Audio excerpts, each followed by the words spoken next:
Alright, welcome back to Learn SKN, and today we're going to continue looking at the May-June 2021 Econ Paper 1. May-June 2021 Econ Paper 1. But you know what to do before we jump into it? Like the video, subscribe to the channel, and hit the bell so you know when Learn SKN drops any more videos. So let's just jump into it. So last video we looked at number 1 to 30, and today hopefully we're going to look at 31 to 60. So let's go. 31. The term money supply refers to the A. Stock of money in the economy at any moment. So that's the money, stock of money, that's the money supply.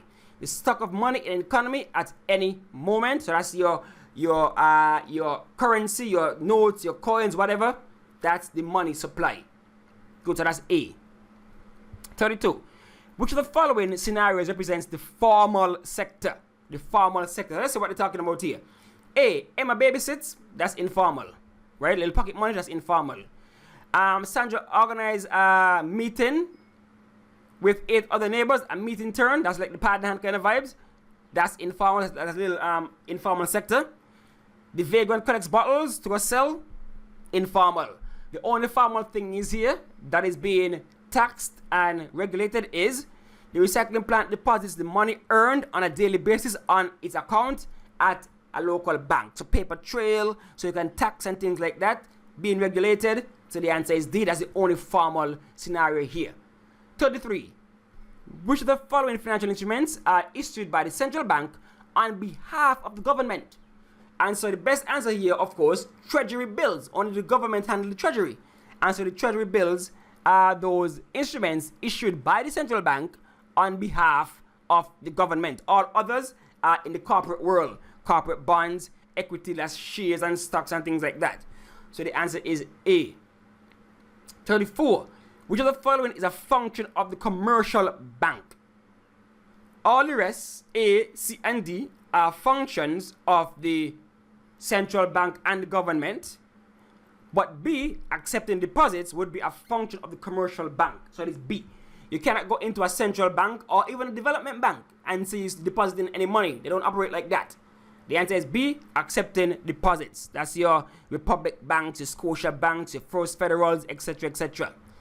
35 refers to the following diagram. All but good. We have seen this before, right? We have seen it on many past papers. The diagram best describes the answer is the role of the financial sector. Because if you look at the diagram carefully, we're seeing financial sector right here.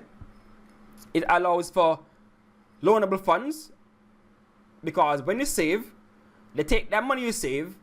When the household save, that money is used to loan, and it is loaned to households and firms.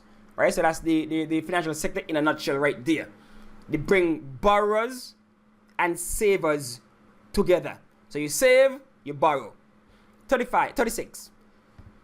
The main objective of a credit union is to C, encourage thrift among its members. Thrift meaning, saving, be a little more frugal, be a little bit more economical among its members. Remember, a credit union is a financial institution that is controlled by its members. You have to buy shares to be a part of it. And the main aim is to help its members to save and become financially independent in a sense. 37. The government of country K has been accumulating a fiscal deficit without any surpluses for the past 3 years. This situation may be referred to as country K's national debt. So that's B, national debt. If you keep making losses, then you're going to accumulate a debt, right? That's just how it works. So that's 37. 38.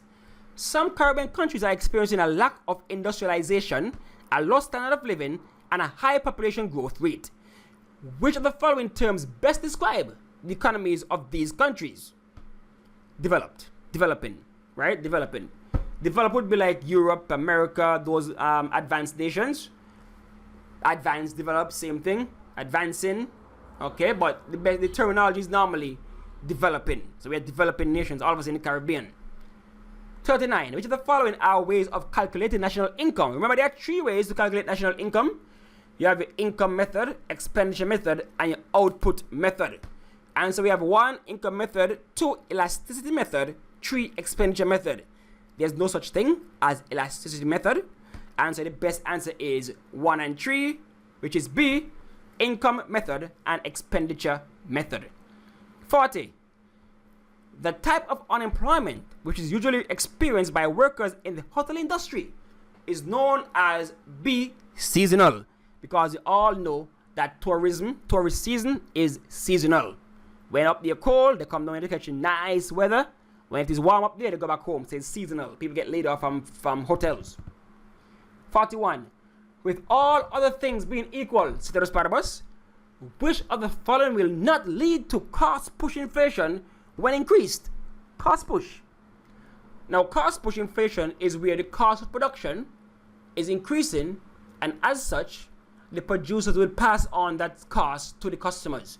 So the products get more expensive. That's a supply side type of inflation. And so, if you're looking at a cost push, it must mean that supply is an issue. So I say which of the following does not lead to it? The price of oil would cause supply, cost of production to go up. The price of luxury, that's neither here nor there. Wages and salaries would cause production costs to go up. Total demand in the economy would be demand pull inflation, not cost push. And so the answer is D, total demand in the economy, because that would be demand pull inflation and not cost push inflation. Cost push is normal from the supply side of things. 42, and next all but goodie. The following table shows manufacturing output as a share of gross domestic product or GDP for 4 countries, W, X, Y, and Z. So the question asks, the table shows all countries experienced, the answer here is D, a decline in manufacturing output relative to gross domestic product. If you look at them carefully, look at that. Just declining 28, 23, 19, 40, 34, 31, 29, 26, 21, 29, 28, 23. So, as a percentage of GDP, manufacturing is declining in these countries. 43 refers to the following diagram, which shows a simple circular flow of income for an economy. So this is simple circular flow chart.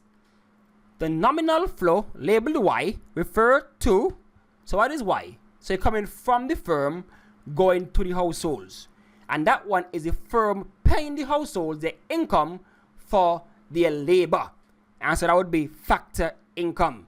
So the firms are paying the household for their labor, and that is factor income. 44. Which of the following statements best describe a fiscal deficit? A fiscal deficit. So we're talking about here where in a government revenue is less than expenditure, right? So you're spending more than you're earning, and so the answer is D. Government is spending, or the spending exceeds more than government revenue, so you end up with a deficit or loss. 45. Which of the following best defines the term tariff? What is a tariff? This is about international trade now, and of course a tariff is a tax on imports entering a country. That's a tariff, a tax on imports entering a country. 46. A country has a comparative advantage in the production of a commodity when it, remember, comparative advantage is all about efficiency and opportunity cost. So the country that produces the same product using less resources at a more efficient rate at a lower opportunity cost is said to have a comparative advantage. And so the answer is C, can produce that commodity at a lower opportunity cost than any other country. That's 47. 47. A country is experiencing a balance of payment deficit. Which of the following measures would the government most likely use to reduce the deficit in the short term? So we're saying that right now, balance of payment. So we're saying the country is paying out more money than it is generating. So exports happen to be less than imports. They're importing more than they're exporting. And so how do we curb this in the short run? The best answer is D, impose restrictions on goods imported from other countries.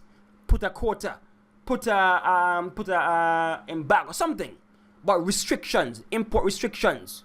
Find a way to restrict imports, and that would help to alleviate the balance of payment deficit. 48. The amount of net exports in an economy is given as negative 10 mil. We saw this already. 10 mil. This indicates that the value of export is C, less than imports, because remember, to find net export, it is export minus import. So it's X minus M. And if X is smaller than M, and you do the maths, you're going to end up with a negative number. So in this case, negative 10 mil. So that would mean that export is less than imports. 49. Refers to the following table, which shows the current account section of country M's balance of payment for 2017. Okay, again, an oldie but goodie. What is country M's balance of merchandise trade? Remember, merchandise trade is the difference between visible exports and visible imports. Visible. So that would be 32 minus 70. So 32 million minus 70 million, and we get negative 38 mil, so that's A. Number 50. The currency of a country may appreciate in value if. So the currency of a country may appreciate in value if B, the demand for its exports rises. So if all of a sudden everybody wants products from this particular country, then the currency for that country would be in higher demand, and so that would cause the value to appreciate. 51. The term of trade of a country is 150. This is considered to be favorable, right? See, favorable. Normally when it's over 100, it is considered to be favorable. If you're not given the previous information, if it's above 100, it's normally favorable. So that's C. 52. A quota is defined as a D, limit on the amount of goods imported. So again, these are trade restrictions. And a quota is where the government says, okay, you can only import 10,000 tons of this for the year. Once you pass that, you can't import no more. Just a limit on the amount of goods imported, a quota. 53. Which of the following scenarios represent a bilateral agreement? Bilateral agreement. Between two. So you have A, agreement between Jamaica and Cuba. That's the only one that is bilateral. Because if you're looking at same reason as the Grenadines, they are one. They're one nation. They're one entity. USA, Caribbean, and Mexico, that's 3. Trinidad, the Caribbean, and the other islands, that's multiple. So the answer is A, Jamaica and Cuba, bilateral. 54. The acronym FDI in economics means B, foreign direct investment. Foreign direct investment. 55. Which of the following organizations has adopted a single currency to facilitate trade and movement of the people amongst member countries? And of course, the best answer here is the EU, European Union. They're using one currency, the euro, for the most part, and you can move amongst the different nations. 56. In theory, open competition on a world scale should facilitate what? D, the development of a competitive advantage based on price. I like what they say here. It should, right? Should. In theory. They say in theory because they know the reality is it doesn't. Once you have open trade, small country taking knocked out. We're getting the worst of it. Right? But it should facilitate competitive advantage based on price. 57. Which of the following is not a characteristic of Caribbean countries? The answer is D, major producers of manufactured goods. Like I said, majority of the Caribbean countries, they rely on tourism, agriculture, other services. Trinidad have some manufacturing, that's about it. Jamaica, Trinidad, that's about it. But they're not major producers of anything, right? We're not some big player in the world market of manufacturing. But all the rest, high debt burden, check. High levels of unemployment, check. Low level of capital formation, check and check. So the best answer is D. 58. Which of the following factors has led to a rapid expansion in e-commerce. Simply put, A, the emergence of the internet. Very easy one to end off with here. Which of the following occurrences is not a benefit of trade liberalization to consumers? You read all of these, only one of them is not a benefit. B, an increase in the price of goods and services. That's not a benefit anyway you turn it. 60, last one, best one. Which of the following is most likely to lead to foreign direct investment to the Caribbean region? Globalization. Remember, globalization is where the world is becoming one, smaller. So everybody gonna invest from China to Europe to America, invest in the Caribbean. Alright, so that's it for the May-June 2021 Econ Paper 1. So that's it for now. You know what to do. Share the video, like the video, subscribe to the channel, hit the bell so you know when Learn SKN drops another video. Alright, so that's it for now. All the best on the exams. Thanks for watching. Thanks for listening.